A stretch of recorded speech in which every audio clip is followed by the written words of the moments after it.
Good afternoon, girls. Just popping on today just to tell you all about the Belly Buster plan, which I've just uploaded into the membership site.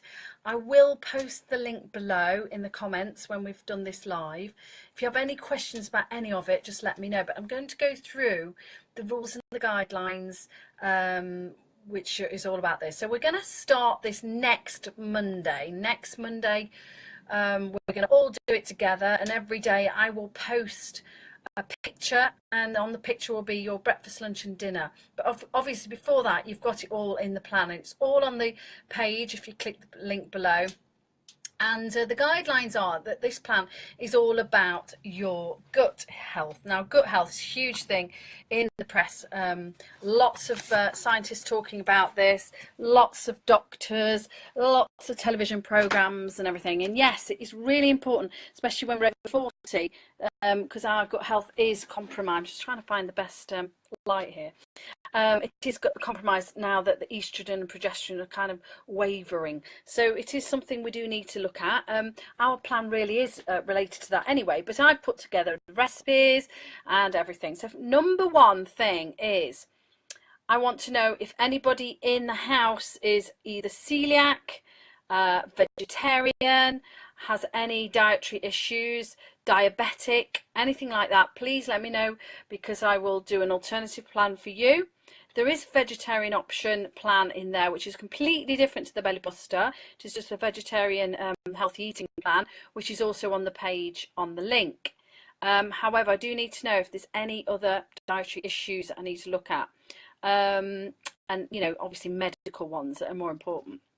And I want you to be open-minded. I want you to try new foods, because new foods are going to help your gut bacteria. And then what we need is a load of variety in our gut bacteria. And often these days we're not getting that variety, and the main reason is because over the years we may have been on steroids or antibiotics that strip your good bacteria and make it less variety. So we want lots and lots of variety in there. So that means trying and eating the most variety of foods out there, and that's what we're going to do next week particularly. And it just so happens all of those foods are extremely healthy for us in all the other areas, and also they are clean eating foods, so they're single ingredient foods. There's no processed foods in there. There's quite a lot of prepping, so that's why we've got this week to do the prepping, and that's a big key thing. So this plan has been put together to be time efficient as possible. So for instance, we'll be prepping 2 portions of dinner. You'll be having one on the night, and then you'll be heating it up for lunch the next day, or you can either eat it cold on the next day. So it's important that you do that, and obviously that's going to cut the cost down on the healthy foods as well. And also in the on the page there is a Sunday night prep sheet, and that tells you what to do on Sunday. So prep on Sunday, ready for the week in advance. So the rules and guide: focus on your 3 meals, and what I want you to do, this really helps your gut, is to only eat in a window of ideally 8 hours. So in an ideal world, I'd like you to eat your breakfast at 7 and then eat your dinner by 5, so that's 8 hours. But I'm giving you a bit of a leeway here, so it can be between 8 and 10 hours, so that we get a clear 14 hours off eating anything. Obviously you can drink water, do your drinking water, it's absolutely fine, but we don't want anything to go in your gut for 14 hours in an ideal world, or 16 hours if possible. I know 16 hours is pushing it, and if you are a full-time worker that's difficult to do. But if you can do 10 hours, perfect. And this will give your gut a complete rest. And it does need a rest. We fill it up too much. And if you think back to cavewomen times, some days they didn't eat anything, and so their guts were really completely rested. And this gives it time then to recuperate, repair, and go again. And remember, all the gut bacteria is the place where immunity is built as well. So that's a really great thing. And some people can't lose weight because their gut bacteria doesn't have the variety. So again, that's another reason. So we want to give the gut a rest.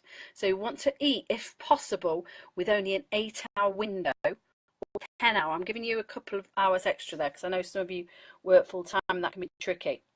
Now, and every time you eat, I want you to sit down and eat slowly and chew food, you know, quite a lot more than you normally do. And I want you to be mindfully thinking about your food, not looking at the laptop, not looking at your phone, not looking at the TV. Yes, obviously talk to your people on the table with you, but if possible, think about the food, look at the food. Mindful eating can be, just by thinking about food, it can help the body to start to digest it straight away. And chewing it extra, that's honestly the first part of digestion, is the saliva and your chewing, and a lot of us don't chew enough, so therefore we don't get the flavour, and therefore we won't feel fuller, and therefore we won't get the nutrients out of the food. So this is another step that I'd like you to take. Now I want you to try and aim for 20 to 30 different varieties of vegetables in the week. Now I've sorted this plan out for you, and that is exactly what it has. So you'll see on the shopping list there's lots and lots and lots of vegetables on there, because that is the best prebiotic and probiotic food you can get. It's high in fibre, so it's going to help that gut to be as challenged, and also it's like giving your gut a workout. Basically, we're going to give your gut a workout for 7 days. And we also want to cut down on all processed food. Cut out any caffeinated drinks and any sugary drinks. So really, in an ideal world, I want you to drink first thing in the morning hot or cold water with a little squeeze of lemon there. Just get your lemon and squeeze it like that. You don't have to put a whole lemon in, it's just a little squeeze to give it some flavour, and this will help to detox the liver before we eat the food. In the ideal world, do that before you put anything else in your mouth, so you've had hopefully 12 to 14 hours without eating anything. And then you drink water to flush the system, clean the liver out before you put any of those great foods in that we're going to put in your food body next week. We don't want any snacks in between meals at all. There's no snacks. And you are allowed 2 pieces of fruit a day. Now, ideally, they will be as puddings. But of course, if you do want to have them in between, you may do so.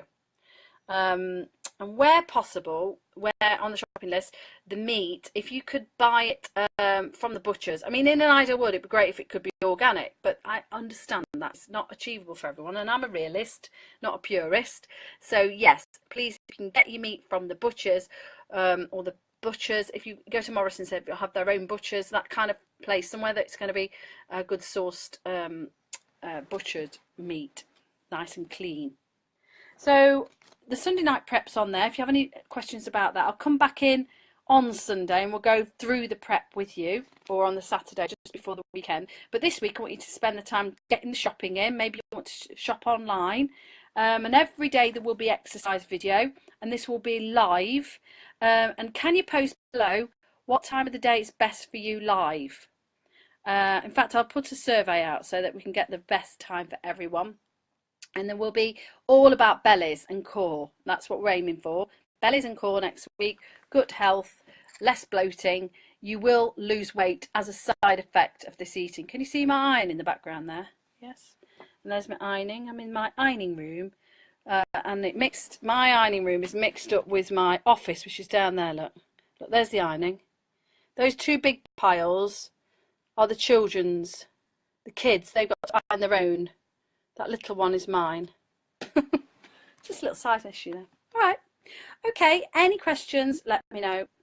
Bye.